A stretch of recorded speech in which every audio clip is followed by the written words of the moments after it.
का राज मिले तो बिन नाम बिगारे। अब राजा खूब फुला फिरे अपनी जान में और न सोचा आगे पास तेरे बैंड बाजे और जय जयकार हो रही है। यह जय जयकार जब मिटेगी जब गधा बन जाएगा जब पता लगा जय जयकार की गई तेरी। ये पिछले पुण्य है, पूर्व जन्म की बैटरी चार्ज है इन्वर्टर की, ये पुण्य संग्रहित है। इन किसी तरह खो और बर्बाद कर या खा, किसी तरह बांट, किसी तरह बर्बाद कर, तेरी पूंजी है। और आगे चार्जर लगा नहीं तो बैटरी कितनी देर चल सकती है। एक दिन एंड होगा और जब एंड होगा तब के बनेगा तेरे संग में। फिर पीछे तू पशुआ की जय दीजे बैल बना, चार पैर जंगल में डोले तेरा तो ना उधर भरे। फिर पीछे तू खर की जगह कुरडी चरने जावे, टूटी कमर पजावे चढ़े तेरा कागा मांस गिलावे। नरसेती तू पशुआ की जय गद्दा बैल बनाई, ये 56 भोग कहाँ मन बोरे कित कुरडी चरने जावे। सुखदेव ने 84 भुगती बना पजावे खरवो, तेरी क्या बुनियाद प्राणी तू पेंडा पंथ पकड़वो। अब परमात्मा क्या सतर्क करते कि मनुष्य जीवन समाप्त होने के बाद फिर तू बैल बनेगा और ये 56 भोग कहाँ मन बोरे कहीं कुरडी चरने जाई। पुण्यात्माओं, घना गहराई से सोचो इस बात पर जो भगवान कह रहा है। दास तो केवल बोल के सुना रहा है उस परमात्मा के वचनों को। ये विधान बता रहा हूं परमेश्वर का जो उन्होंने स्वयं आकर आपको बताया है। तो उसके लिए क्या बता रहे हैं कि आज कितना अच्छा भोजन खा रहे हो, समय पर चाय पी लेते हो, दूध पी लेते हो। कोई रोग हो जाता है किसी को बता के कह के उसका निवारण भी करवा लेते हो। और गर्मी सर्दी से बचने के लिए भी आपके पास सुविधा उपलब्ध है। गर्मी में हल्के कपड़े, सर्दी में थोड़ी भारा कपड़े, ऊनी कपड़े पहन लिए और मकान छत डाल के वो भी आपने सुविधा कर रखी है। लेकिन ये सारा कुछ करते हुए भक्ति नहीं करते तो ये सारा व्यर्थ है। और फिर क्या बनेगा जब आप पशु बनोगे। परमात्मा कहते हैं कबीर जिव्या तो वाहे भली, जो रटे हरि नाम, नहीं तो काट के फेंक दियो ये मुख में बलो ना चाम। कि यह जीव का अगर ओरिजिनल काम आप समझते हो तो इसका यही काम है, या तो परमात्मा की गुणगान करे, भक्ति करे, और नहीं तो इसकी कति जरूरत नहीं। कहते सत्संग में कुतिया भली और साकट भली नमा, वो बैठी हर यश सुने वह निंदा करने जा। परमात्मा कहते हैं सत्संग के अंदर कुतिया भी, पशु भी आकर बैठ जा, वो भी अच्छी, उसके ऊपर इन वाणी का बौछार हो रहा है, उसके कुछ पाप कट रहे हैं, उसको उसका पुण्य मिल रहा है वाणी यज्ञ का। कहते हैं सत्संग में कुतिया भली और साकट भली न माँ। वह साकट माँ घर घर में जाकर उसकी निंदा, उसकी चुगली रोज जूत बजा के घर आवे लोगों के। कहते उस साकट माते तो सत्संग में आई कुतिया भली, वह बैठी भगवान की महिमा सुन रही है और वह अपने कर्म बिगाड़ने के लिए निंदा करने जा रही है। तो कहने का भाव ये है, परमात्मा ये कहना चाहते हैं कि आज आपको जीव दी भगवान ने, आप बोल सकते हो, परमात्मा का गुणगान कर सकते हो। आपके कहीं पीड़ा है तो बोल के बता सकते हो कि मेरे कान में दर्द है या पेट में पीड़ा है, तो उसका समाधान तुरंत हो जाता है। फिर परमात्मा कहते हैं अगर भक्ति नहीं करते हैं, चाहे राजा हो चाहे रंक हो, फिर पीछे तू पशुआ की जय दीजय बैल बना और 4 पैर जंगल में डोला, तेरा तो नहीं पेट भरे। सिर पर सींग दिए मन बोरे, धूम तो मच्छर उड़ा और कंद जुआ जोते कुआ, फिर जों का बुसखा। अपने आत्माओं, आज तो कूलर है, पंखे हैं आपके पास और एसी लगा रहे हैं आजकल तो, और बढ़िया भोजन खा रहे हो। फिर वो पशु सारा दिन कुएं में चलता था पानी निकालता था और खाता क्या था? जौ का भूस। जौ के भूस में इतने कांटे से होते हैं, पशु सिगर सी खाता नहीं उसको, भूखा मरता खाया करे। तो कहते उसने जब ये वाणी बोली जा रही थी तो जौ का भूस खाता था जो पहले। कहते हैं जिन रोटी पाई नहीं जो खाते नान पुलाव, ये खांड खीर खाने वाले फिर क्या खाते हैं? कुत्ते के देसुअर बन के। तो इससे भय बनेगा आपको, और डर बिन भक्ति नहीं होती। अब हमें पता चला कि इस बोतल में विष है और सांप बहुत खतरनाक जानवर है, तो उससे हम डरेंगे। डरे तो जान बची, अनजान बच्चा उसको पकड़ ले या पी ले उस विष को तो मर गया।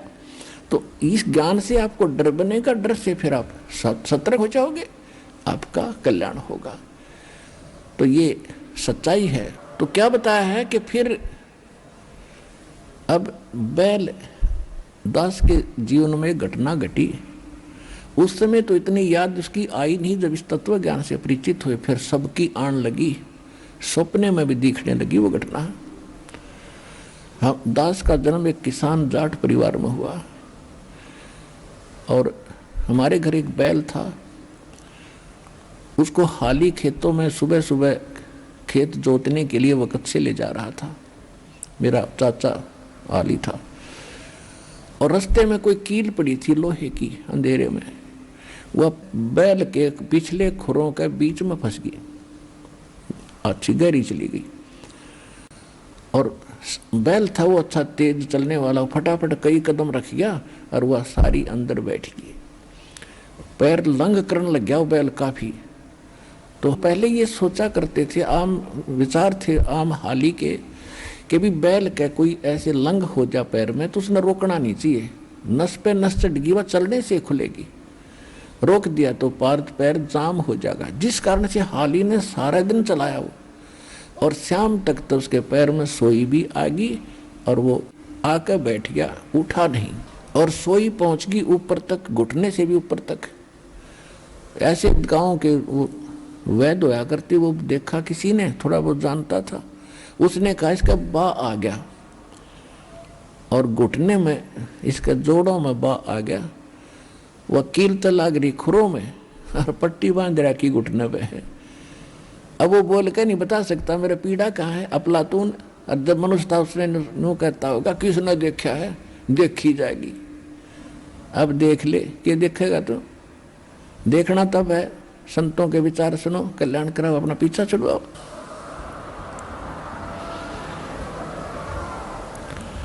तो 1 महीने के बाद वो नीचे खुर आप पाक के पैर उसमें रेसा निकलने लगा।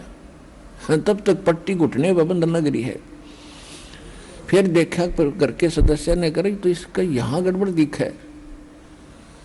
तब कोई और व्यक्ति बुलाया, उसने उसको छेड़छाड़ कर देखा, एक नचकुंडी सी तो चमटी सी तो पकड़ कर खींची, इतनी कील निकली। अरे तरह का जब ये गोड्डा और गड़ा दिया उसका, पट्टी बांध के वो हफ्ते में ठीक हो गया वह कील निकलने के बाद। तो पुण्यात्माओं, इस जुबान का उसने दुरुपयोग किया और उसका जीभ भी थी, पर पता नहीं सका मेरा चोट कहाँ लगी है, मुझे कहाँ पीड़ा है। ये छोटा भयंकर दुख है। अभी आपका नशा है क्यों मनुष्य शरीर आपको, आपका जचती है कोई ना, हमें आगे जाके ये दुख भी होगा। पर अपनी बुद्धि अकल काम ना करे, किसी महापुरुषों की वाणी पे हमने विचार करना पड़ेगा, तभी हम सफल होंगे और दुखों से बच सकेंगे। अब कहते सुखदेव ने 84 भुगती बना पजावे खरवो, तेरी क्या बुनियाद पुरानी तू पेंडा पंथ पकड़वो। जो साधना आप करते हैं और जिन भगवानों की करते हो, उसकी साधना सुखदेव ऋषि गर्भ में ही उसको भक्ति का ज्ञान हुआ था, और उसके बाद भी उस भक्ति के तरफ में वो आकाश में भी उड़ जाता था। पूर्व जन्म के संस्कारों से, उसकी पुण्यों से, भक्ति की शक्ति से बैटरी चार्ज थी। और गुरु उसने कोई बनाया नहीं, और गुरु बनाया तो यही 3 लोक तक का, ब्रह्म तक का, विष्णु तक का। तो वहां कहते हैं विष्णु तक की प्राप्ति ही उसने की, और फिर 84 लाख योनियों में गधे की योनि में गया वो। सुखदेव ऋषि ने अपनी आत्म कथा बताई कि एक समय में गधे की योनि भोग रहा था अंधा हो गया, घना काम लिया, कुमार बेसब्रा था, पानी तक पिया नहीं, दिन रात धंधा करवाया, मैं अंधा हो गया। फिर मुझे लठ मारा और छोड़ दिया, भाग तू। मैं चलता चलता जा रहा था एक पगडंडी पर जंगल की तरफ। आगे रास्ते में एक थोड़ा सा खाई थी, नाली थी, मेरे को दिखाई नहीं दी, मैं उसमें फंस गया। आगे मुंह टेक गया, पाछे पीठ लागी, पानों लटके, वो टेके नहीं। अब उस इतनी लंबे सफर में इतनी दूर जंगल में चला गया, वहां कोई इक्का दुक्का व्यक्ति, कोई यात्री आता था दिन भर में मुश्किल से एक, और वो तो उसके ऊपर के कूद के चले जाते थे नाले पे। फिर मैं बन गया उनका पुलिया, मेरे ऊपर पैर टेकर पार हो जा, मेरे को उठाया नहीं। हफ्ते 10 दिन में भुगत के भूखा पैसा मेरे प्राण निकले। अब वो घटना मेरे याद आती है, मेरे सामने घूमती है, मैं डट कर भक्ति करता हूँ। तो यहाँ परमात्मा कहते, सुखदेव ने 84 भुक्ति बना पजावे खरवो, खर माने गधा, और तेरी क्या बुनियाद पुरानी, तो पेंडा पंथ पकड़े वो। अब सुखदेव तो भक्ति भी करता था, उसके बाद ये हालत होगी, क्योंकि गीता ज्ञानदाता ये ब्रह्म है। और गीता के अंदर ये खुद कहता है, दूसरे अध्याय के 12वें श्लोक में, चौथे अध्याय के 5वें श्लोक में और 9वें श्लोक में, 10वें अध्याय के दूसरे श्लोक में कि अर्जुन तेरे और मेरे बहुत जन्म हो चुके हैं और आगे भी होते ही रहेंगे। तू नहीं जानता, मैं जानता हूं, और मेरी भक्ति करेगा तो ब्रह्मलोक में जाएगा। ब्रह्मलोक में गए हुए प्राणी पुण्य आते हैं, यानी ब्रह्म की साधना और ब्रह्म के पुत्र ब्रह्मा विष्णु महेश की साधना करने वाले भी जन्म मृत्यु में रहते। गीता अध्याय नंबर 15 के श्लोक 16 और 17 में 3 पुरुष है। एक सरपुरुष तो गीता ज्ञानदाता है, 21 ब्रह्मांड का स्वामी है, ये भी नासवान, शर्मा ने नासवान। और दूसरा अक्षर पुरुष है जिसको परब्रह्म भी कहते हैं, ये 7 संग ब्रह्मांड का स्वामी है। और इस गीता अध्याय नंबर 15 के श्लोक नंबर 16 में लिखा है कि सरपुरुष और अक्षर पुरुष ये 2 पुरुष हैं जो वेल नोन हमने पता है यहाँ के, और इनके अंतर्गत जितने प्राणी हैं ये सारे नासवान हैं, ये भी नासवान है। लेकिन जीवात्मा तो किसी की भी ना मरती हो, तो गधे की भी नहीं मरती। फिर बताया कि उत्तम पुरुष है तू अन्य परमात्मा इति उदाहरते 17वें श्लोक में 15वें अध्याय की गीता में। और ये लोग तेरे में अवश्य विभर्ती अवैश्वर है, वो परमात्मा है जो वास्तव भगवान है, सबका धारण पोषण करने वाला है, और जिसको परमात्मा कहा जाता है वो वास्तव में अविनाशी है। तो कहने का भाव ये है कि इन उस परमात्मा को छोड़कर हम अन्य साधना करते हैं तो भी हमारा कल्याण नहीं हो सकता, चाहे हम भक्ति भी कर रहे हैं। मन तू चल रे सुख के सागर, जा शब्द सिंधु रत्नागर, कोटि जन्म तन भरमत हो गए, कुछ ना हाथ लगा रे, और कुकर सुकर खरबा बोरे, कौआ हंस बुगारे। कोटि जन्म तू राजा की ना मिटी न मन की आशा, और भिक्षुक होकर दर दर घूमा, मिला ना निर्गुण रासा। इंद्र कुबेर ईश की पदवी, ब्रह्मा वरुण धर्मराया, और विष्णुनाथ के पुर को जाकर तो फिर भी वापस आए। असंग जन्म तन मरता हो गए, जीवित क्यों ना मरे रे, द्वादश दर मध महल मठ बोरे, बहुर ना दे धरे। दोजक भीष्ट सबीते देखे, राजपाट के रसिया, और 3 लोक से तरपत नाही, ये मन भोगी खसिया। सतगुर मिले तो इच्छा मिटे, पद्मल पदे समाना, और चल हंसा उस लोक पठाऊं जो आद अमर स्थाना। 4 मुक्ति जहाँ चंपी करती, माया होरी दासी, दास गरीब अभय पद पर से, वो मिले राम अविनाशी। अब क्या बताया है शब्द में, मन तू चल रे सुख के सागर, भगवान आकर बताएंगे गरीबदास जी को, और गरीबदास जी ने फिर आगे वाणी लिखी कि भगवान ने मुझे ये बताया। वो आपके लिए संदेश दे रहे हैं कि कोटि जन्म तन भरमत हो गए, कुछ ना हाथ लगा रे। कुकर कुत्ता सुकर सुअर खरगधा तक बना, और कौआ हंस बगारे। कोटि जन्म तू राजा की ना।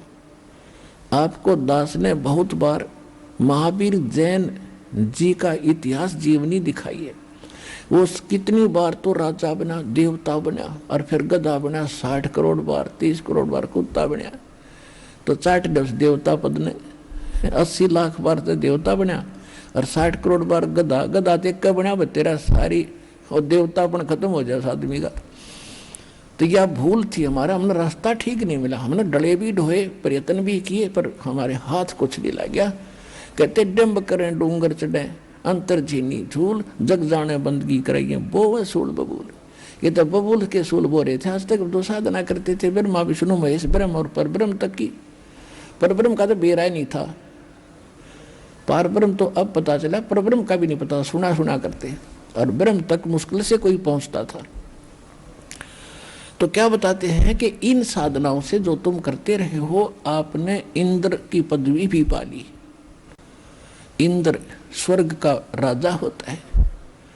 एक बार एक मार्कंडे नाम का ऋषि बंगाल की खाड़ी में तपस्या करे था, और इंद्र की पदवी जिसको प्राप्त होती है उसको एक सख्त हिदायत होती है, इंस्ट्रक्शन होती है, एक कंडीशन होती है कि तेरे शासन काल में 72 चतुर्युग तक एक इंद्र का शासन काल होता है। एक चतुर्युग में 43,20,000 वर्ष होते हैं।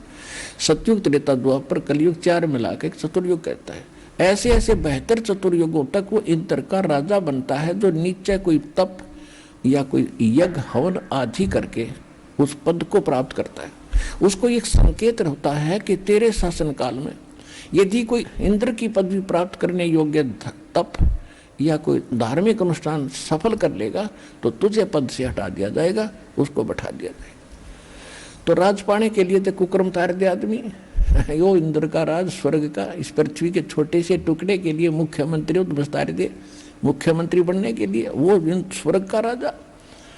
तो उसने हर घटिया अपनी जो है चाल चलते हैं, ये राजनीति है, राजनीति घटिया ही होती है। वो यहाँ तक चाल चल रखी है कि अपनी वहाँ उसके नौकरानी सारी देवी और देवता उसके अंडर है। तो सबको सतर्क रखा है, कोई भी कोई तपस्या करता हो या कोई ऐसा धर्म कर रहा हो मुझे बताओ, और फिर वहाँ भेज देता है, ऐसे कोई उसका खंड का देता है तो वो सफल नहीं होने देता। इंद्र को पता चला कि बंगाल की खाड़ी में एक मार्कंडे नाम के ऋषि काफी वर्षों से साधना कर रहे हैं और देख लो। तो इंद्र ने सोचा महान संत दिखा है, तो उसने एक उर्वशी भेजी सबसे खूबसूरत, और उसने जाकर के वहाँ एक बहुत सुंदर वातावरण बना दिया, ठंडी हवा चले, ना गर्मी ना सर्दी, अपनी सिद्धि से। और उस मार्कंडे ऋषि से 50-100 फुट की दूरी पर जंगल में उसके सामने नाचन लगी। मार्कंडे ऋषि की आधी आंखें खुली आधी बंद, और वो देख भी रहा नीचे भी ऊपर भी। अब समाधि क्या होती है पुण्यात्मा, यो मन इतना नालायक है, ये किसी का काबू में नहीं आता। इस मालिक की भक्ति से इसमें लगाम डला है, परमात्मा की भक्ति से, क्योंकि ये काल है, मन काल का एजेंट है, और ये परमात्मा से ही दबता है, इसकी सत्य नाम और सच्ची भक्ति से दबता है। तो समाधि क्या होती है, जैसे आप कहीं बस स्टैंड में खड़े हो जाते हो और बस की इंतजार में आप 20 पर देखोगे आई नहीं गाड़ी, थोड़ी देर बैठोगे फिर देखोगे आई नहीं मोटर, ये मन टेकना ना दे, और कहीं बैठा होगा तो बैठा ले, चल वहाँ घूम कर आते हैं। और आप फिल्म देखने चले जाओ, 3 घंटे का नो पता नहीं लगे तीत गए, नो सोचोगे पूरे भाई जल्दी खत्म हो गया, क्योंकि तो ये मन वहाँ टेकेगा जहाँ इसने नई नई बकवाद देखने मिले। हम सोचा करते समाधि ला रहे, इनके ऊपर सुरती चली जाती है। ये शरीर में एक ऐसी व्यवस्था है जैसे टीवी चैनल होते हैं, वो प्रोग्राम कहीं हो रहा तो होता है, दृष्टिगोचर टीवी में होता है, तो अंदर वो टीवी चला रखे काल ने, ये चैनल जो हमारे कमल बने हुए हैं। तो उस ऋषि का कोई कमल खुल गया और उस कमल के अंदर से वो पहुंच गया ऊपर, सुरती दूरबीन लग जाती है अंदर, उस दूरबीन से ऊपर के औरतें नाच रही थी महास्वर्ग में, ब्रह्मलोक के अंदर, वहाँ पर औरतें नाच रही सुंदर सुंदर। वही बकवाद है सारा, और क्या है, अपनी पूंजी होटल है वो, तो अपने पुण्य खत्म करो, वहाँ सारा दिन ठाठ करो, जब पूंजी खत्म होते फिर गधा बनो, यानी पुण्य नष्ट होते ही। तो वो वहाँ देख रहा था, ये कॉमन स्वर्ग का राजा इंद्र, तो उसकी औरतों से भी ज्यादा सुंदर औरतें वहाँ पर थी। तो जब वो उर्वशी नाच कूद कर उसने सारे फंड कर लिए और मार्कंडे ऋषि ने कोई गतिविधि नहीं की, तो उसने कति निवर्स्तर होगी वह, फिर भी उसमें कोई एक्शन नहीं। तो कपड़े पहन के वह उसके पास आ गई और कहा, महाराज ना जाने आपकी समाधि कहाँ है, यहाँ के अन्य तपस्वी तो मेरे को देखते ही डामाडोल हो गए, तो आप ना जाने कहाँ आपकी समाधि है? तो वहाँ चलो, और नहीं तो मेरी बेइज्जती हो जाएगी, वहाँ मुझे दुआगण करेंगे, दंड मिलेगा कि तू हार कर आ गई, तूने नाश कर दिया। आप एक बार चलो, मेरी इज्जत रह जाएगी। मार्कंडेय ऋषि ने कहा कि जब वो पुण्यात्मा जो इंद्र की पटरानी बनी हुई है उसको सची नाम दिया जाता है, उसने कितने जन्मों तक तपस्या और साधना और पुण्य किए हैं, वो क्या कहती है कि मेरी इतनी लंबी उम्र है, एक ब्रह्मा का दिन समाप्त होगा, यानी 14 इंद्र अपना शासन काल पूरा करके मरते रहेंगे, वो तो गधे बनेंगे, और वो लगातार उनकी पत्नी बनकर वहाँ आनंद लेती रहेगी स्वर्ग का और उन इंद्रों का। तो मार्कंडेय ने पूछा कि जब इंद्र मरेगा तू क्या करेगी? कि मैं 14 इंद्र वरूंगी, यानी ये इंद्र मरते रहेंगे, मैं नो की न्यू रहूंगी। फिर मार्कंडेय ऋषि को तो मालूम था इतना, तो मार्कंडेय माथे माथ मारे। अब मार्कंडेय ऋषि कहता है मुझे वहां क्यों ले जावे थी, अगर अपनी इज्जत रखने खातिर, और भाग यहां से। तब इंद्र आ गया, वहां खड़ा हो गया और कहा महाराज आप जीते, हम हारे, और वो गद्दी ले लो। मार्कंडेय ऋषि बोला रे इंद्र, तेरी गद्दी मेरे लिए तो काग की बीट है, मैं तो ब्रह्मलोक की साधना कर रहा हूं, ब्रह्म की, और तू भी छोड़ दे इस गद्दी ने, और आजा तो ऐसी साधना बता दूं ऊपर की कर ले, ब्रह्मलोक में बहुत सुख है। अब जैसे गीता अध्याय नंबर 7 के श्लोक 12 से 15 में गीता ज्ञानदाता ये ब्रह्म है, ये कह रहा है कि तीनों गुणों के उपासक राष्ट्र स्वभाव को धारण किए मनुष्यों में नहीं दूषित कर्म करने वाले मूर्ख ये मेरी भक्ति बना करते। और 7 में अध्याय के 16 से लेकर 19 तक कहा है कि ये 4 प्रकार के मेरी भक्ति करते हैं, उनमें से ज्ञानी श्रेष्ठ हैं, और वो ज्ञानी मेरी भक्ति करते हैं इसलिए मुझे अच्छे लगते हैं, और वो उनको मैं अच्छा लगता हूँ। लेकिन इनको तत्वदर्शी संत ना मिलने से मेरे वाली घटिया अनुत्तम गति यानी मोक्ष में ही तक आश्रित रहे। फिर 7वें अध्याय के 19वें श्लोक में बताया कि बहु नाम जन्माना मनते ज्ञानवान माम प्रपते, और वासुदेव सर्वमिति स महात्मा सुदुर्लभ, कि वो तत्वदर्शी संत नहीं मिला जो बता दे वासुदेव की भक्ति करो वही सब कुछ है, ये अन्य ब्रह्म और सरपुरुष ब्रह्म, अक्षर पुरुष पर ब्रह्म और ब्रह्मा विष्णु में इसकी भक्ति से मुक्त नहीं हो सकते। तो ये बताने वाला संत बड़ी मुश्किल से मिलता, जब तक वो ना मिलेगा ये रोग कटे नहीं। तो कहने का भाव ये है कि जो दास आपको बताना चाहता है, तो मार्कंडेय ने वही फाइनल मान रखा था कि ब्रह्म लोक में जाएंगे ऋषि तो अच्छा सुख है वहां पर। अब ब्रह्म लोक में गए हुए प्राणी भी पुनः जन्म मृत्यु में आते हैं। फिर भी इस जो आज दास समझाना चाहता है इसके लिए इतना ही काफी था। अब इसमें क्या बताया है कि जैसे एक ब्रह्मा जी की मृत्यु होती है, एक ब्रह्मा जी की आयु है 100 वर्ष की, और इनके वर्ष कैसे बनते हैं, जैसे 1000 चतुर्युग यानी 14 इंद्र का शासनकाल और एक दिन 1008 चतुर्युग का होता है। 72 गुणा में 14 1008, लेकिन इसको लंप सम 1000 चतुर्युग का माना जाता है। और इतने ही रात्रि होती है, तो इस प्रकार 30 दिन रात का एक महीना बनता है ब्रह्मा का। और फिर 12 महीने का ऐसे बने हुए दिन, ऐसे बने हुए महीने, 12 महीने का एक वर्ष। उसके बाद उस ब्रह्मांड में फिर सृष्टि चलेगी, तब तक ये ब्रह्मांड ऐसे ही प्रलय में रहेगा। फिर धीरे धीरे इसका पुनः कंस्ट्रक्शन होगी, अरबों वर्ष फिर लगेंगे, और फिर उसका विनाश हो जाएगा, फिर यहाँ जाएगा। तो जब 70,000 बार ये शिव मर जाएंगे, एक काल मरेगा, और वो युग होगा उस अक्षर पुरुष का, एक युग अक्षर पुरुष का, और 1000 ऐसे बने हुए युग का दिन होगा उस अक्षर पुरुष का, और इतनी ही रात्रि होगी। ऐसे ही 30 बने हुए 30 दिन रात का महीना होगा, फिर 12 महीने का एक वर्ष होगा, और ऐसे 100 वर्ष की आयु है उस अक्षर पुरुष की, उसकी भी मृत्यु होगी। सूक्ष्म वेद में कहा है, एती उम्र बुलंद मरेगा अंतरे, सतगुरु लगन कान न भेटे वो संतरे। इतनी लंबी आयु भी आपकी हो जाएगी तो भी तुम्हारी अंत में मृत्यु होगी। कारण क्या है कि तुमको वो संत नहीं मिले। कौन से? सुखदेव ने 84 भुगती बना पजावे खरवो, तेरी क्या बुनियाद प्राणी तू पंडो पंथ पकड़वो। सुखदेव जैसे ऋषि ने भी गधा बनना पड़ा, तो आपकी क्या औकात है, इसलिए आप वो पंथ, वो मार्ग, वो भक्ति विधि ग्रहण करो। कौन सी? गीता अध्याय नंबर 4 के 34 में कहा कि तत्वदर्शी संतों की खोज कर और उनसे वो मार्ग जान, उनको दंडोत प्रणाम करने से, उनको कपट छोड़कर प्रसन्न करने से वो तत्वदर्शी संत तुझे उस परमात्मा का ज्ञान कराएंगे। कौन से परमात्मा का? 18वें अध्याय के 62वें श्लोक में कहा कि अर्जुन तू सर्वभाव से उस परमात्मा की शरण में जा, उस परमेश्वर की कृपा से तू परम शांति को, सनातन परम धाम को प्राप्त होगा। 15वें अध्याय के 1 से लेकर 4 श्लोक का निष्कर्ष है कि उल्टे लटके हुए संसार रूपी वृक्ष के जो सभी अंग बता देगा, भाग बता देगा, वो तत्वदर्शी संत होगा।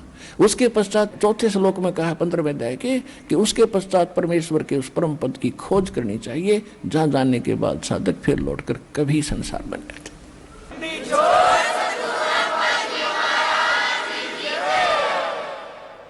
तो यहां जो प्रसंग चल रहा है, कहते हैं इंद्र कुबेर ईश की पदवी और ब्रह्मावरण धर्मराया और विष्णु नाथ के पुर को जाकर तो फिर भी वापस आया। कहते असंग जन्म तन मरता होगे, जीवित क्यों ना मरे रे, और 12 मद मैल मठ बोरे भोर ना दे धरे रे। अब जीवित मरना क्या है? अब हमने एक तो इच्छाओं को खत्म करना है, जनता लोगों को देखकर हमने कोठी बंगलों की तरफ आकर्षित नहीं होना, परमात्मा के दिए मार्ग पर चलना है और अपनी जो परंपराएं हमको घटाना है, कम करना है।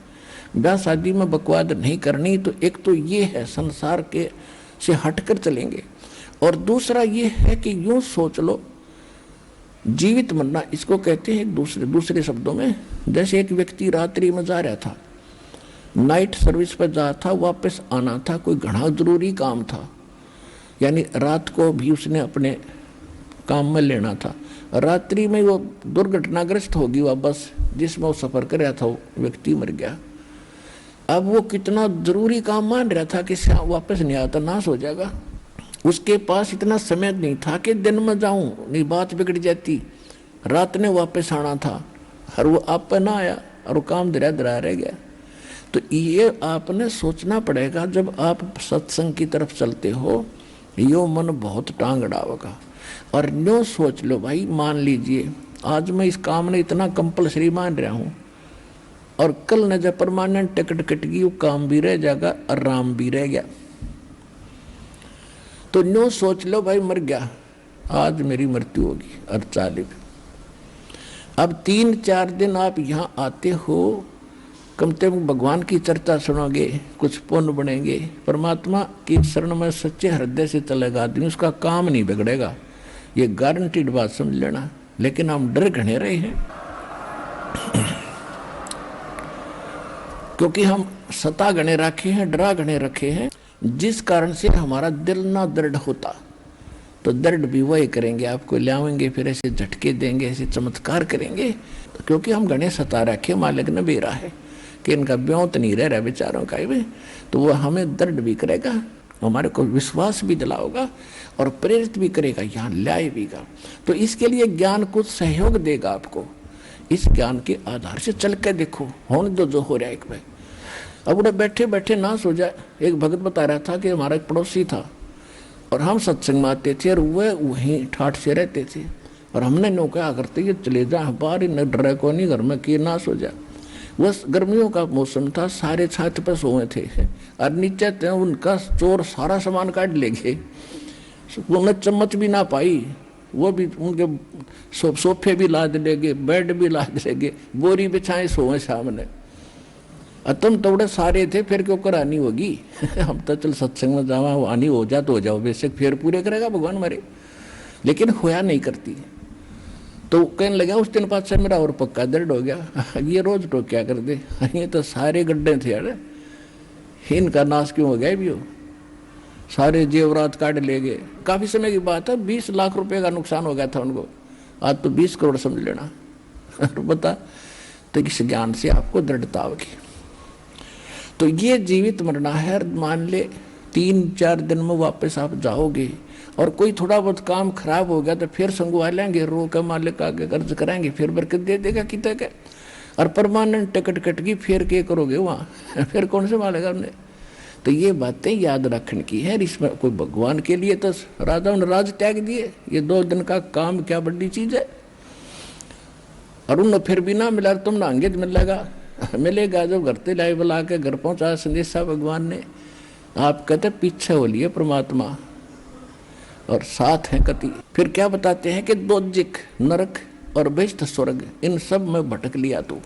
दोजिक बहिष्ठ सभी ते देखे राजपाट के रसिया, और 3 लोक से तरपत नाही यो मन भोगी खसिया। अब कोई सरपंच बन जाता है गांव का, फिर वो ये सोचा चेयरमैन बनूं, चेयरमैन बन गया। फिर ने सोचा एमएलए बनूं, जब बात बना नहीं बात रहनी रसाई। एमएलए बन जाए ने सोचा मंत्री बनूं, तब बात बने ना, तब कोई नहीं बात ठीक। जब कोई मंत्री पद प्राप्त कर लेता है तो उसकी अटकलबाजी रहती है, किसी तरह मुख्यमंत्री बनूं, अब भी बात कच्ची रहेगी। इतना वो मर लेगा, गधा बना पाओगा कि तो फिर बनेगा वो संतरी। तो पुण्यात्माओं ये बात याद रखो।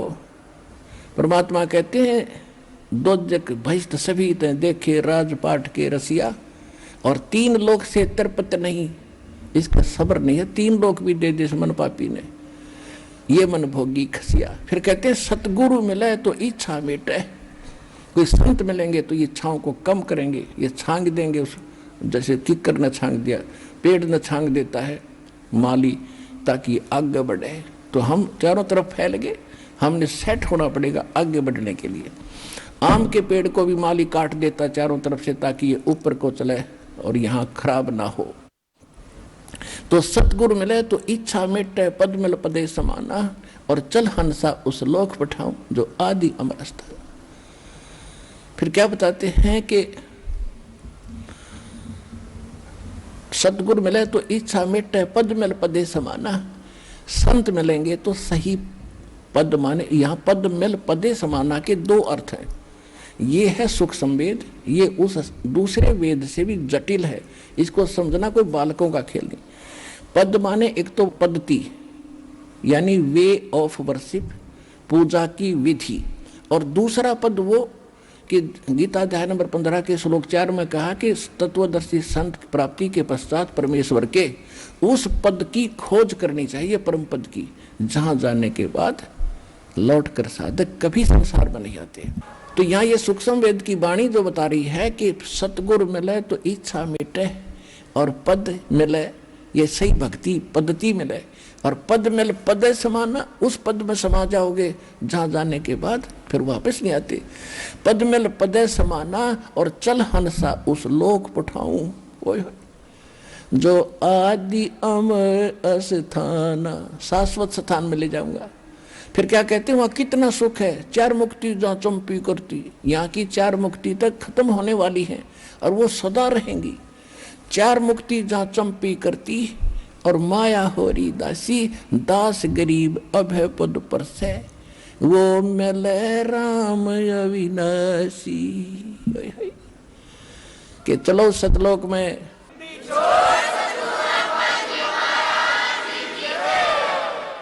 और पुण्यात्मा वो तत्वदर्शी संत और वो पद्धति जो भगवान को पाने की और सत्ताई स्थान मिलने की, जन्म मृत्यु का रोग काटने की इस दास के पास है।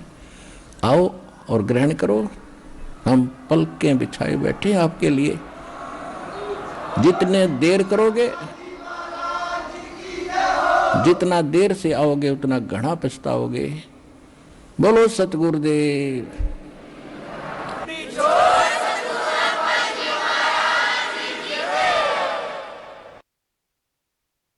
परम पिता परमात्मा सारी सृष्टि के रचने वाले कबीर देव कबीर साहिब अल्लाहु अकबर की असीम रजा से आप सभी पुण्यात्माएं इस शुभ समागम में उपस्थित हुए। धन्य भाग हैं उन पुण्यात्माओं के जिनको परमात्मा की यथार्थ जानकारी सुनने को उपलब्ध हो रही है। वो किसी भी माध्यम से है, किसी पुस्तक के माध्यम से है, किसी टीवी चैनल के माध्यम से है, या किसी डीवीडी और मेमोरी कार्ड के माध्यम से आप तक पहुंच रहा है, या सत्संग आप सीधे सुन रहे हैं। इन सभी पुण्यात्माओं के विशेष पुण्य उदय हुए हैं, जिस कारण से आपको युगों उपरांत असंख्य जन्मों के बाद ये सच्ची कथा सुनने को प्राप्त हुई। यथार्थ भक्ति मंत्र आप तक पहुंच पाया।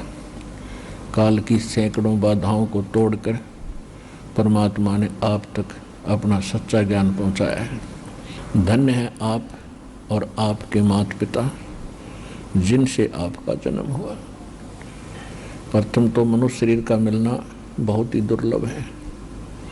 उसके पश्चात मनुष्य शरीर के अंदर परमात्मा की प्रेरणा होना, परमात्मा के पाने की तड़प बनना, ये और भी मुश्किल है। और तीसरे नंबर पर परमात्मा प्राप्त की तड़प बने प्राणी को सतगुरु मिलना, यथार्थ भक्ति का मिलना, ये बहुत ही दुर्लभ है और बहुत ही पुण्यकर्मी प्राणियों को सुलभ होता है। आप उन पुण्यकर्मी प्राणियों में से हैं जिनको मनुष्य जीवन भी प्राप्त है, परमात्मा पाने की तरफ भी विद्यमान है, और इसी तरफ में आपको यथार्थ भक्ति, यथार्थ भगवान और यथार्थ अध्यात्म ज्ञान प्राप्त हुआ। तो इसको बना के रखना, इस पर अमल करना, ये कोई डूम बाट के गीत नहीं है, ये परमात्मा का बताया मार्ग है। इसको हृदय से लगाकर और मर्यादा में रहते हुए इस सत्य भक्ति की साधना अंतिम श्वास तक करना। आप सफल होगे, आपका परिवार सफल होगा, सुख होगा। इस गंदे लोक में भी आपको बहुत सुविधाएं भगवान उपलब्ध कराएगा और फिर सतलोक लेकर जाएगा। सत्संग इस कलयुग के अंदर सत्संग का मिलना बहुत मुश्किल है, और जो संत सत्संग करते हैं वो स्वयं भी भ्रमित हैं, क्योंकि उनके पास सत्संग नहीं है, और फिर उसके बाद उनके पास मोक्ष के वो मंत्र नहीं है जिनसे प्राणी का मोक्ष हो सकता है। तो आज वैसे तो सभी समागम अच्छे होते हैं जहाँ सत्संग हो। सत्संग का अर्थ होता है यथार्थ अध्यात्म ज्ञान का प्रचार।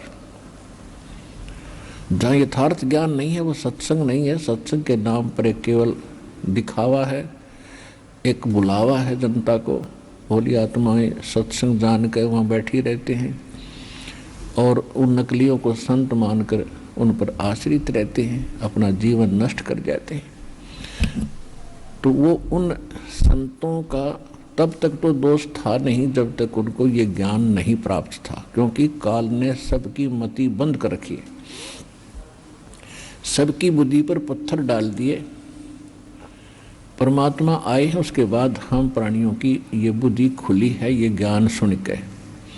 तो जब तक इन संतों को ये ज्ञान नहीं था कि तुम गलत मार्ग दर्शन कर रहे हो, तो अब तो उनको तकरीबन सबको पता चल चुका है, क्योंकि बहुत वर्ष हो गए टीवी चैनल के माध्यम से, पुस्तकों के माध्यम से सब तक संदेश पहुंच चुका है कि आपका ज्ञान गलत है, आपका समाधान गलत है, आप अपना भी जीवन व्यर्थ कर रहे हो और उन भोले श्रद्धालुओं को मिसगाइड करके आप पाप के भागी भी बन रहे हो। अब वो नहीं मानते हैं तो वो महा अपराधी बन जाएंगे भगवान के दरबार में। कहते हैं जान बूझ साची तजय और करे झूठ तने, और वाह की संगत है प्रभु सोपन में भी नहीं दे। ईसा नालायक आदमी जानबूझ के बकवाद गड़े, अनजाने में पता नहीं किन किन पर गलतियां हुई हैं, हम सभी भ्रमित थे। और ज्ञान होने के बाद जानबूझकर मिसगाइड करता है परमात्मा के बच्चों को, कहते उसके साथ तो स्वप्न में भी नहीं परमात्मा में कभी मिला है ऐसे निकम्मे आदमी से। तो पुण्यात्माओं, सत्संग यदि मिल जाता है, सत्संग सभी अच्छे होते हैं और सत्संग के अंदर पुण्यात्मा ही आ सकती हैं, अन्य यहाँ नहीं पहुँच पाते क्योंकि उनके भी संस्कार इतने अच्छे बने नहीं हैं।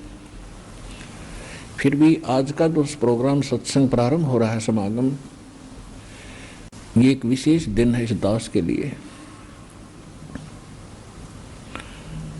परमात्मा की वाणी में आता है कि पीछे लाग्या जाऊं था मैं लोक वेद के साथ,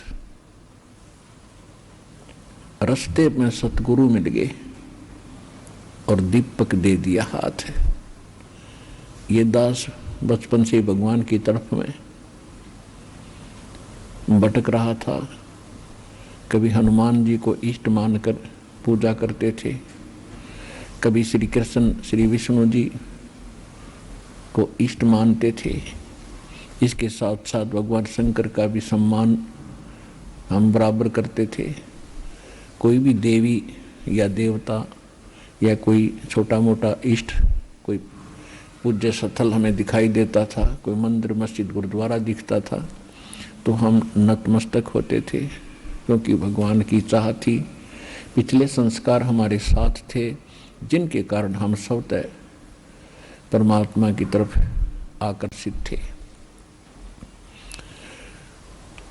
जब तक सतगुरु नहीं मिलते तब तक हमारा जीवन व्यर्थ होता है। परमेश्वर की वाणी में आता है, जा दिन सतगुरु भेंटिए 100 दिन लेखे जान, और बाकी समय व्यर्थ गया बिना गुरु के नाम। जिस दिन आपको दीक्षा प्राप्त होती है या सच्ची दीक्षा, नकली गुरुओं से भी कोई लाभ नहीं, तो उस दिन आपका अध्यात्म जन्म होता है।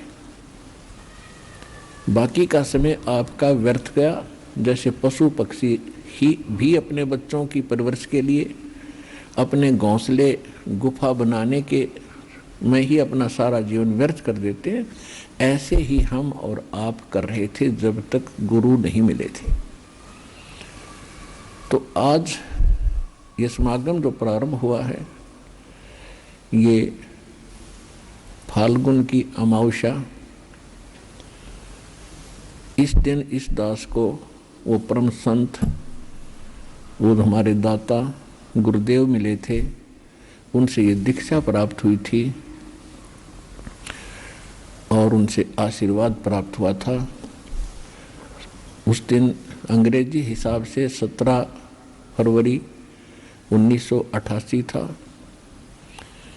और अपने देसी हिसाब से अमावस्या भी थी, फाल्गुन उत्तर के मध्य की जो अमावस्या होती है। तो ये दिन दास का अध्यात्म जन्म दिन है। जैसे आप सुनते हैं कि परमात्मा हमारे लिए भटक रहे हैं, गोता मारूं स्वर्ग में जा बैठूं पाताल, गरीब दास ढूंढता फिरूं मैं अपने हीरे मोती लाल। परमेश्वर कबीर देव जी ने अपनी प्यारी आत्मा गरीब दास जी को बताया। जब उन्होंने पूछा, परमात्मा आप कैसे आए इतनी दूर, हम नालायकों के लिए हमने कितनी गलती कर रखी है, अब भी आपको नहीं पहचान रहे हैं। तब उन्होंने कहा था कि गोता मारूं स्वर्ग में और जा बैठूं पाताल, गरीब दास में ढूंढता फिरूं अपने हीरे मोती लाल। आप उस परमात्मा के हीरे मोती लाल हो, आपको वो इकट्ठे करने पर लगा हुआ है, लेकिन आप अनजानपने में परमात्मा को ना पहचान कर इस काल के जाल में फंसे रह जाते हो। तो परमात्मा प्रत्येक युग में आते हैं, उसके साथ साथ अन्य समय में भी वो जब चाहे कभी भी इस पृथ्वी पर आ जाते हैं। वो परमात्मा कभी जन्म नहीं लेते, सहशरीर आते हैं, सहशरीर चले जाते हैं। एक जीवन प्रत्येक युग में एक जन साधारण की तरह वो जीते हैं, ये उनका नियम है। जैसे इसी कलयुग के अंदर विक्रमी संवत 1455 ज्येष्ठ सुदी पूर्णमासी सन 1398 को सतलोक से आए थे। एक बालक का रूप बनाया था, कमल के फूल पर विराजमान हुए थे। वहाँ से नीरू नीमा नाम के दुल्हा दंपत्ति निसंतान थे, वो घर ले गए थे। और उसके बाद वो परमात्मा धीरे धीरे बड़े हुए, अपनी लीलाएं भी की, ज्ञान प्रचार भी किया और हमें एक उदाहरण दिया कि परमात्मा पाने के लिए घने धन के पीछे मत पर फिरना। जैसे मैं रह रहा हूँ, अगर कम से कम इतना भी हो तो भी गुजारा आपका ठीक चलेगा, परमात्मा प्रसन्न रहेगा तो आपकी सब रिक्वायरमेंट भी पूरी करेगा। तो इस प्रकार वो परमात्मा पर एक जीवन तो ऐसा जीते, फिर कभी भी आ जाते हैं, कभी चले जाते हैं। तो इसी कारण से वो किसी नगर में बाहर छोटी मोटी झोंपड़ी डालकर एक गुरु रूप में रहा करते थे, क्योंकि यहाँ पर दो शक्तियाँ काम कर रही हैं। एक तो जो काल है, इसको शैतान भी कहते हैं, और दूसरा दयाल है, वो कबीर भगवान है, सत्य पुरुष है। हम सत्पुरुष के बच्चे हैं, सत्पुरुष की संतान हैं, चींटी से लेकर हाथी तक, रंग से लेकर राजा और देवताओं तक। और वो हमारे लिए भटक रहे हैं, हम इस झूठे सुख को सुख मानकर अपना जीवन इसी में व्यस्त किए हुए हैं। तो वो परमात्मा कहीं भी आकर के ऐसे रहा करते थे, ज्ञान सुनाते थे। तो यहाँ दो शक्तियाँ हैं। ये काल चाहता है कि इनको यथार्थ ज्ञान ना हो, भगवान की जानकारी इनको सौंपन में भी ना हो। यदि इनको परमात्मा पाने की तड़प हो तो नकली दूत संत बिना गिनती के भेज रखे हैं, छोड़ रखे हैं, गांव गांव में, नगर नगर में, डगर डगर में वो सब भ्रमित करने पर लगा रखे हैं। वो अपना भी जीवन नाश कर जाते हैं और भोले श्रद्धालुओं को भगवान से दूर करने का पाप भी वो सिर पर रख ले जाते हैं। तो इस शैतान का तो काम ये है कि भक्ति से दूर रहें, यथार्थ मार्ग पर ना चलें। और परमात्मा की ये कोशिश रही है कि इस कलयुग के पीक टाइम तक, प्राइम टाइम ये जो चल रहा है पिछली पीढ़ी का, यहाँ तक इस भक्ति की आस्था, भक्तों के अंदर भगवान की आस्था बनाए रखूं, ताकि इनमें तड़फ बनी रहे और उस कलयुग के उस समय में ये मेरे पास आवे और इनका कल्याण हो सके। इसलिए परमात्मा एक ही समय में सैकड़ों हजारों स्थानों पर प्रकट होकर परमात्मा की अपनी ही महिमा को, अपने ही जो व्यवस्था को आपके हृदय में बनाए रखने के लिए कि परमात्मा है, उसकी श्रद्धा बनाए रखने के लिए हजारों स्थानों पर प्रकट हो जाते थे और वहाँ रहते थे, पुण्यात्माओं को ज्ञान सुनाते थे, प्रथम मंत्र देते थे, उनको भक्ति और भगवान की महिमा बताते थे। तो इसी प्रकार एक नगर के पास परमात्मा ऐसे ही एक साधु संत के रूप में रह रहे थे और उनके कई परिवार उनके शिष्य हुए। तो उस परिवार की एक लड़की कहीं विवाही दूसरे गांव में उसका विवाह हुआ। तो परमात्मा संत रूप में विराजमान रहते हैं। तो उन्होंने कुछ दिनों के बाद उनके घर वालों से कहा कि बेटी का विवाह कहाँ हुआ है। उन्होंने बताया कि ऐसे ऐसे उस गांव के अंदर विवाह कर रखा आपकी पुत्री का। तो परमात्मा ने यानी संत रूप में उस संत ने कहा कि मैं कभी उधर जाऊंगा तो बेटी को मिल के आऊँगा। और उनके माता पिता ने भी कहा कि भगवान जरूर दर्शन दे के आना, कहीं भूल ना पड़ जाए बेटी के। इस उद्देश्य से वो संत उस लड़की के वहाँ ससुराल चले गए। तो उस लड़की ने जाकर के अपनी सास को भी काफ़ी पढ़ाया, उसको ये ज्ञान सुनाया। कुछ दिनों के बाद उस माई ने, उसकी सास ने भी दीक्षा ले ली उसके साथ कहीं पर आकर मालिक से, उसी संत से। संत के शिष्य ज़्यादा होने से कई बार पहचान भी नहीं होती। तो जब वो संत जी वहाँ पहुँचे, कुशल मंगल पूछा, तो संत जी ने पूछा, गुरु जी ने पूछा, बेटी कितने दिन की है तेरी सास, कितने दिन की है? उसने कहा जी ये 6 महीने की है मेरी सासू, सास 6 महीने की है। अच्छा, और तेरा ससुर क्यों? उसका तो वो तो है ही नहीं, उसका जन्म नहीं हुआ अभी तक। तो 2-4 कुशल मंगल की बातें सुनकर सुन के फिर उसने कहा बेटा मैं फिर आऊंगा और इनको समझाऊंगा, ये भी परमात्मा के मार्ग पर लगेंगे, तेरे ससुर को भी समझाएंगे। तो उसके वो चले गए संत जी, पीछे से उसका ससुर आया तो उसकी सास ने उसको कहा कि ये अच्छी निकम्मी बहू आई, ये तुम्हारी बेइज्जती करती है। ऐसे ऐसे गुरुजी आ रहे थे उसके सामने, कहती है मुझे तो कहती है ये 6 महीने की है, मुझे तो बता रही थी 6 महीने की, मैं 60 साल की और इसके सामने बैठी, और आपको कह रही थी उसका जन्म नहीं हुआ, तो मेरी झूठी भी है, इसकी क्यों कृपा पड़ेगी। आइए अब हम उन श्रद्धालुओं के अनुभव जानते हैं जो जगत गुरु तत्वदर्शी संत रामपाल जी महाराज जी से दीक्षा प्राप्त कर चुके हैं तथा उनके द्वारा बताए गए भक्ति मार्ग पर चल रहे हैं। सर नमस्कार। नमस्कार। क्या नाम है आपका? मेरा नाम प्रेम सिंह। प्रेम सिंह जी, कहाँ से आए हो आप? रावला मंडी राजस्थान से। सर ये कौन से जिले में है? श्री गंगानगर जिले में आता है जी। सर संत रामपाल जी महाराज जी से नाम दीक्षा लेने से पहले आप क्या भक्ति साधना करते थे? संत रामपाल जी महाराज से जुड़ने से पहले मैं राधा स्वामी पंथ में जुड़ा हुआ था। उसके अंदर में कम से कम मैं 10 साल की भक्ति कर रहा था, लेकिन उससे कोई फायदा नहीं हो रहा था। सर राधा स्वामी पंथ में किस संत से आपने नाम उपदेश ले रखा था? चरण सिंह महाराज से। आपको क्या भक्ति साधना बताई उन्होंने? सर ये मैंने सब बुला दी है, जो भी उन्होंने बताई। आपको कोई लाभ नहीं मिला वहाँ से? वहाँ से हमें कोई लाभ नहीं मिला। सर फिर क्या किया आपने? फिर मैं दिव्य ज्योति जागरण संस्थान से जुड़ा हुआ था, उसके अंदर भी मुझे कोई लाभ नहीं मिला और मैं कम से कम उसमें 12 साल रहा। उस दौरान ये लड़के की मृत्यु हुई और उसके बाद में पोते की मृत्यु हुई। इस वजह से मैं काफ़ी दुखी था। उस दौरान छोटे भाई साहब ने, जिनका नाम बलवंत सिंह है, संत रामपाल जी महाराज से नाम ले रखा था। उनके कहने से मैं बरवाला गया।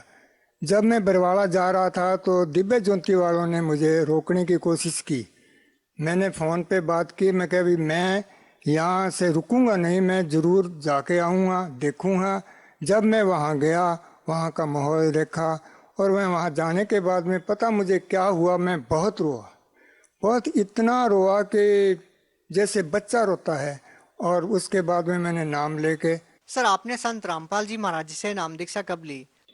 मैंने संत रामपाल जी महाराज से दीक्षा 2014 में ली। सर संत रामपाल जी महाराज जी से नाम दीक्षा लेने से पहले भी आप अलग अलग 2 पंथों में रहे हैं। आपको वहाँ की भक्ति साधना में और वहाँ से मिलने वाले अनुभवों में और संत रामपाल जी महाराज जी से नाम दीक्षा लेने के बाद आपको क्या अंतर नजर आया? उन संतों ने अपने मन गढ़ित मंत्र दे के हमें दे रखे थे और संत रामपाल जी महाराज ने सभी ग्रंथों में प्रमाणित ज्ञान दिया है। क्या राधा स्वामी पंथ में और दिव्य ज्योति जागरण में कोई वेद शास्त्रों का ज्ञान नहीं दिया जाता? नहीं सर, उन्होंने मनगढ़ देवी देवताओं के जो मंत्र दे रखे हैं। सर आपको संत रामपाल जी महाराज जी से नाम दीक्षा लेने के बाद क्या क्या लाभ मिला? संत रामपाल जी महाराज से नाम लेने के बाद में सबसे बड़ा लाभ तो ये है कि मुझे वो सच्ची भक्ति मिली। और दूसरा जो मेरा एक्सीडेंट हुआ उसमें ये मानो कि मेरी मौत थी और संत रामपाल जी महाराज की दया से मैं। एक्सीडेंट भी हुआ? हाँ जी, एक्सीडेंट। कैसे हुआ था? मेरा जो एक्सीडेंट हुआ, मैं एक बिजली का काम करता हूँ, मोटर ठीक करने के लिए एक चक्की पर गया हुआ था।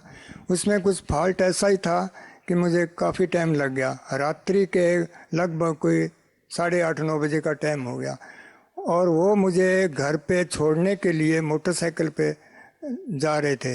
मैं पीछे बैठा हुआ था तो मेन रोड पे कोई पशु के आने से मोटरसाइकिल उसमें लग गया, जिससे वो अगली तरफ गिरे और मैं पिछली तरफ गिरा, मोटरसाइकिल एक तरफ गिरा। मेरे को महाराज जी संत रामपाल जी महाराज ने ऐसे बचाया कि सिर्फ मेरी ये एक उंगली ही सड़क पे लगी और बाकी सारा मेरा शरीर ऊपर है। आप ये सोच सकते हो कि जब मोटरसाइकिल से गिरे तो सारा नीचे जाना था। ये रामपाल जी महाराज की ही कृपा है।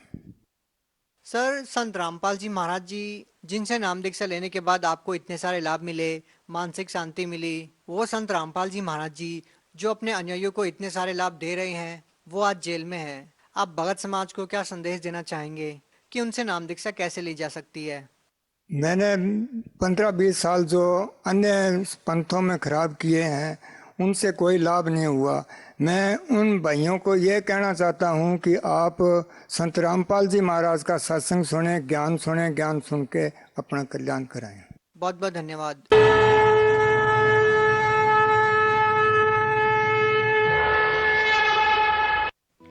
आप सुन रहे थे जगत गुरु तत्वदर्शी संत रामपाल जी महाराज के मंगल प्रवचन।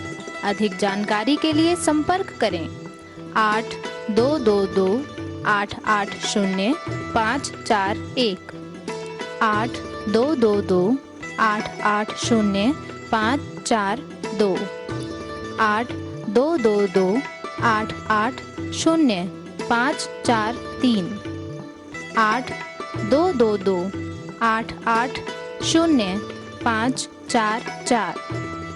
हमारी वेबसाइट है www.jagatgururampalji.org।